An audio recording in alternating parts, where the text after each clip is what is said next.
But growing up, I was never able to express myself as that person. And then, once I'm trying to figure out who I am, every time I try to figure out who I am, I'm told I'm not that person. I should be this person. And then so many different people are coming from many different angles telling me who I am.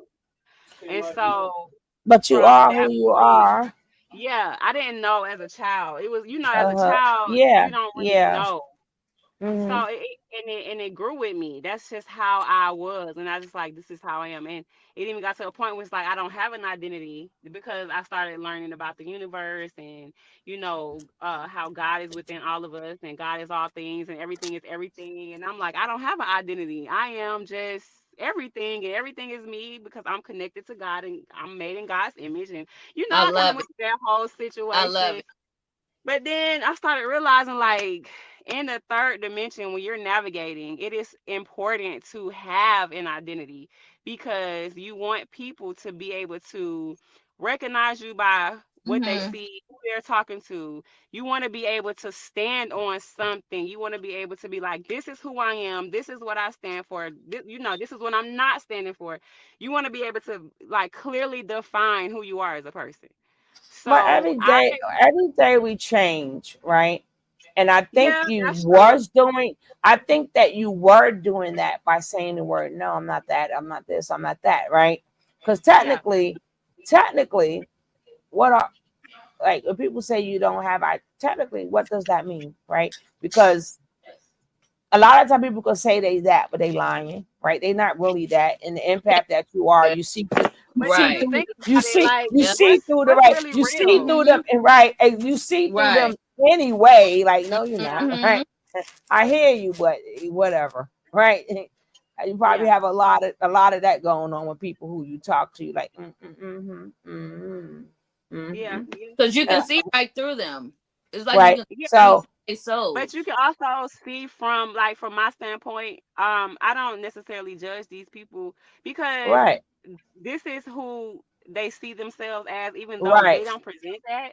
But I see that they're Right. struggling, you know what I'm saying, with the Hmm. identity. And this is why I made this book because it's like even though we're changing every day, we still have to have who we are to the core of our being to live out this experience. Because if you're not definite and definitive in your decision making and why you made this decision and who you are, you will fall for anything. You know what I'm saying? So it's like it's okay to change your mind based off of new information, Absolutely. yeah.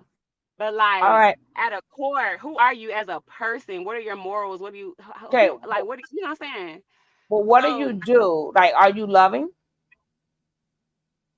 am I loving? Mm-hmm.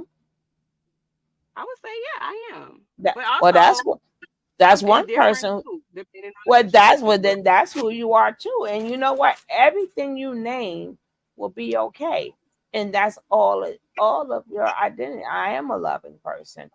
Sometimes I could be like, sometimes I could, how they say, I'm a little bit of country, I'm a little bit of rock and roll, but all of that's okay, right? But you also know when it comes down, like you already explained who you are, right? You said, I'm always going to make sure I'm good, right? I'm going to take Hmm. care of myself.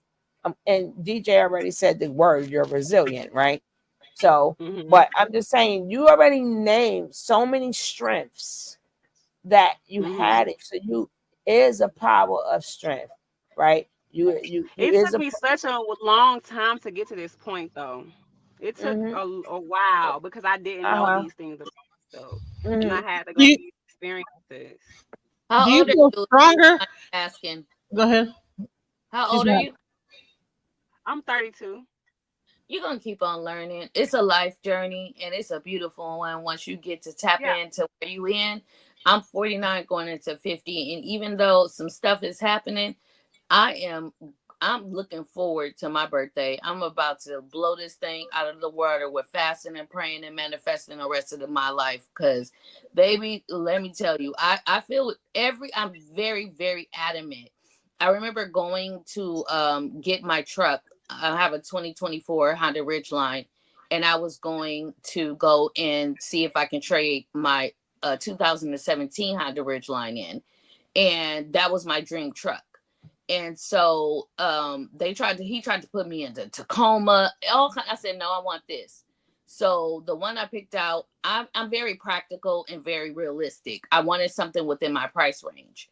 And so what I test drove, it was going to be about, the car note was going to be about almost $1,000 with the insurance. They came back. I told them that was unacceptable, and God wasn't accepting, and neither was I. They came back, gave me a 2024 Honda Ridgeline, and my payments are $500. Amen. You And see listen, does it? Because I was adamant and very definitive about what I Yeah. wanted. Yeah. let And me ask that's you a the whole question. point. Yeah. Do you feel stronger now with this with the van, living in the van, than you did in the apartment? Yeah. That's a good question. I feel more in control Mhm. because living in a apartment, I had way more responsibilities, way more bills, things like that.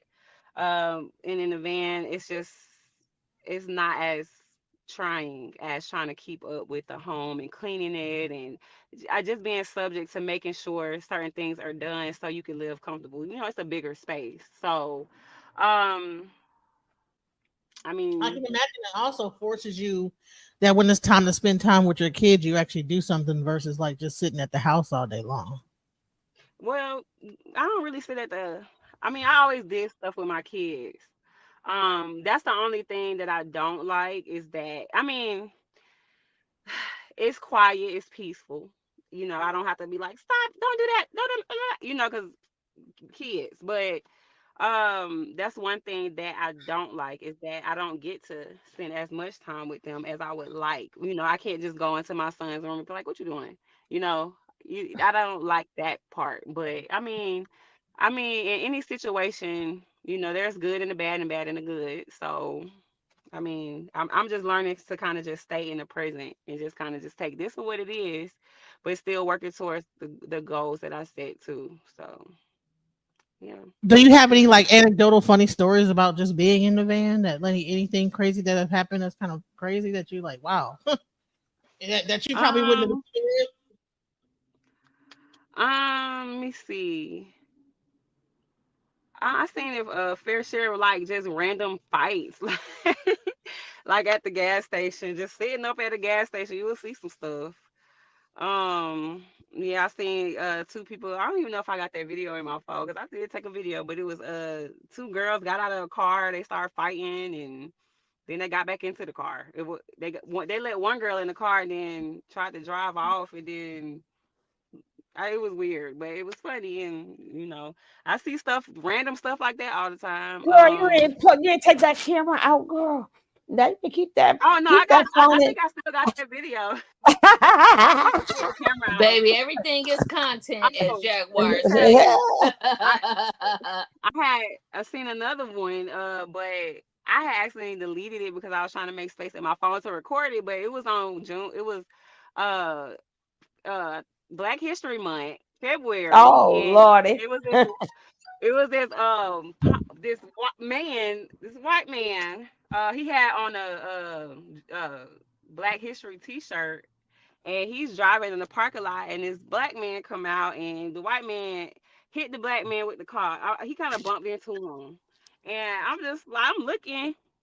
He bumped into. I don't think he meant to. I don't know what happened or what occurred or how he hit the man. But he get out the car to make sure he okay, and the the black man started beating him up and stomping him and stuff, and then he went into his car, and he just started rummaging through his car and just taking stuff out of his car. And I just thought it was, it's not funny, but it's funny. It was funny because the white man had on a Black History T-shirt, and it was Black History Month, and he And was he getting was beat beating up up. the And, player. and I'm That is like, I was recording it, and my phone, the storage thing came up. So I go to try to delete some stuff out of my phone, and wound up deleting that video. I'm like, Wow. oh my god. So I don't even have it's that, but still a that was funny funny. story to tell because that was funny. Yeah. Right. So That was funny. I had a question on the tip of my tongue, but I forgot what it was. Oh, wait. So like when it comes down like to like, have you ever got pulled over and your police was like, hey, what's going on with all this? Oh No. no. They don't see me, baby. I'm Yeah. good. For one, I She make sure said, this insurance stay paid, but child, uh, yeah. I don't know what it is, but I'm sure I'm covered, baby. Because I was in Texas driving with expired tags, out of state expired tags, and no insurance with that little red car, and I was good. you was But driving with a hole in your battery, right? baby, Right. That let me somebody tell poked. I you, think somebody poked that damn hole in their battery. I'm there is sorry. a covering over me, baby. Because even then, I still Amen. made it through that. Like you can't take Amen. me Mm-hmm. out there, baby. You Mm-hmm. can't. You just can't. And I know people be trying, and I know people be trying, but they can't. And I'm But not let trying me to be ask you, arrogant, but it's like whatever.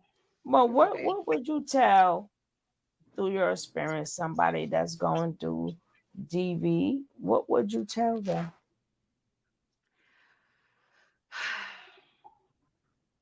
I think the biggest thing is just